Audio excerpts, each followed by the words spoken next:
بڑھنے سے پہلے آپ کو بتاتا چلوں کہ 4 میں نے بتائے تھے آپ کے اس سلاسل کے اس سلسلے قادریہ، سہروردیہ، نقشبندیہ اور جو ہے وہ چشتیہ، یہ 4 سلسلے ہیں. یہ 4 سلسلے ہیں. ایک بار پھر ریپیٹ کرتا ہوں، قادریہ سلسلہ ہے، چشتیہ سلسلہ ہے، اور سہروردیہ سلسلہ ہے، اس کا سہروردیہ سلسلہ، اور نقشبندیہ سلسلہ جو ہے. پیرانی پیر کا لفظ پیر کا لفظ تصوف سے ریلیٹڈ ہے. جو صوفی ہوتے ہیں ان کو پیر بھی کہا جاتا ہے. اور پیرانی پیر یعنی صوفیوں کا صوفی، دا فادر آف مائسٹرزم انگلش میں آپ کہہ سکتے ہیں. کس کو کہا جاتا ہے پیرانی پیر؟ کس کو کہا گیا ہے تاریخ اسلام میں؟ تاریخ اسلام میں، تصوف کی تاریخ میں شیخ عبد القادر جیلانی، شیخ عبد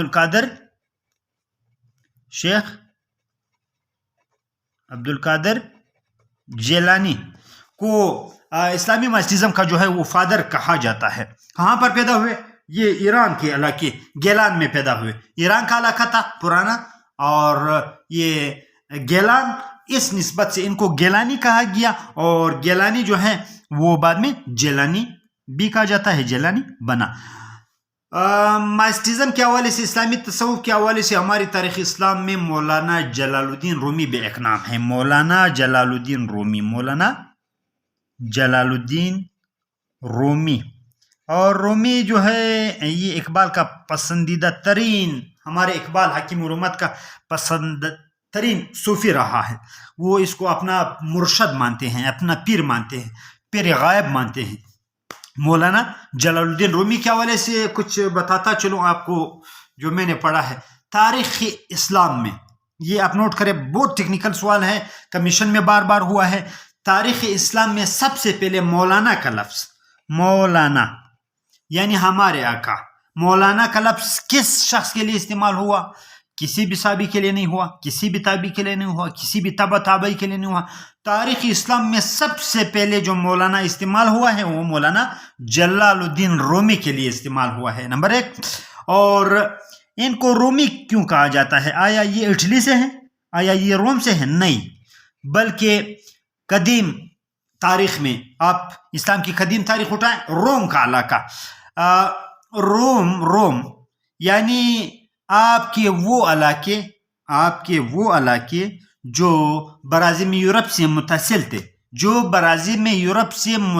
تھے، اور سادہ الفاظ میں ترکی کے وہ علاقے جو یورپ سے متصل تھے. چونکہ ترکی وہ اسلامی ملک ہے جو سنگم ہے براعظم ایشیا اور براعظم یورپ کا. تو ترکی کے وہ علاقے جو سنگم تھے، آج بھی استنبول وہ شہر ہے، جو ترکی کا شہر استنبول، جو آدھا یورپ میں ہے اور آدھا ایشیا میں ہے. اور مولانا جلال الدین رومی چونکہ ترکی کے رہنے والے ہیں، اور یہ متصل ان علاقوں میں رہتے تھے جو علاقے ٹچ کرتے تھے یورپ کو، تو اس نسبت سے ان کو رومی کہا گیا. یورپین علاقوں کو قدیم تاریخ اسلام میں روم کہا جاتا تھا، اس نسبت سے مولانا کو رومی کہا جاتا ہے. اچھا، سوال کی طرف آتے ہیں. سوال تصوف کے حوالے سے ہوا تھا. مولانا جلال الدین رومی جو ہے تصوف میں سب سے بڑا مفسر کہا جاتا ہے. مفسر یعنی تصوف کی تفسیر کرنے والا مفسر کہلاتا ہے. سوال کیا ہے؟ سوال یہ ہے، اگر آپ سے پوچھا گیا کہ اسلامی تصوف کا سب سے بڑا مفسر کسے سمجھا جاتا ہے، کسے کہا جاتا ہے، تو وہ آپ کا مولانا جلال الدین رومی ہے. اور یہ بھی پوچھا جاتا ہے کہ ان کا مزار کہاں پر ہے. ان کا مزار کہاں ہے؟ ان کا مزار ترکی میں ہے. ان کا مزار ترکی میں، اور ترکی کا ایک شہر ہے، شیر ہو سکتا ہے میرے ذہن میں پھر آ جائے. ترکی کا ایک شہر کونیا میں ہے. ان کا مزار ترکی کے شہر کونیا میں واقع ہے. مزید آگے چلتے ہیں. ہمارے برصغیر میں تصوف کے حوالے سے جو ہے وہ بھی کافی سوالات جو ہیں وہ ہوتے رہتے ہیں، ہوئے ہیں.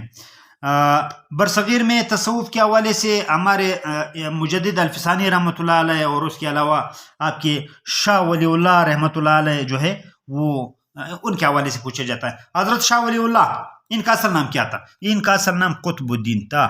قطب الدین. اور پوچھا یہ جاتا ہے شاہ ولی اللہ رحمۃ اللہ علیہ کہاں پیدا ہوئے؟ دہلی میں پیدا. کہاں پیدا ہوئے؟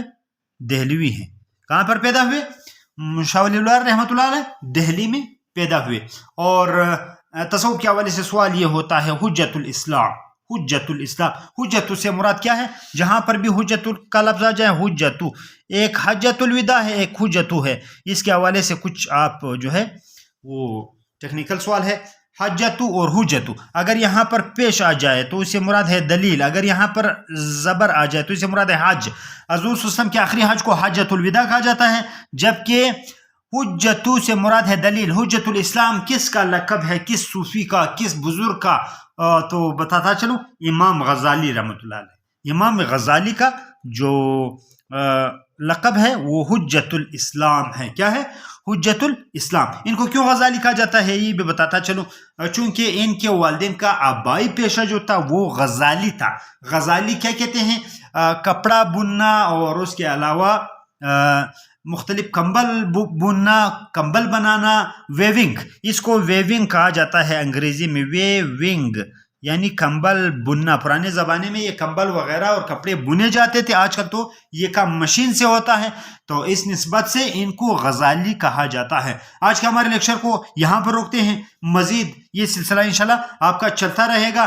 تو میں چاہتا ہوں مسلم پرسنلٹیز کے حوالے سے آپ کو زیادہ چیزیں جو ہے وہ بتا دوں. تو کل انشاءاللہ ہمارا لیکچر جو ہے وہ مسلم پرسنلٹی کے حوالے سے ہو گیا. ہو سکتا ہے رات کو میں اس کو اپلوڈ کر لوں. آپ فیڈ بیک میں آپ کی طرف سے کوئی فیڈ بیک نہیں آ رہا ہے تو کمنٹ کیجئے برائے مہربانی اور فیڈ بیک دیجئے اور لائک کیجئے. آخر میں چینل کو سبسکرائب کریں اس میسج کے ساتھ کہ good luck for your coming interview.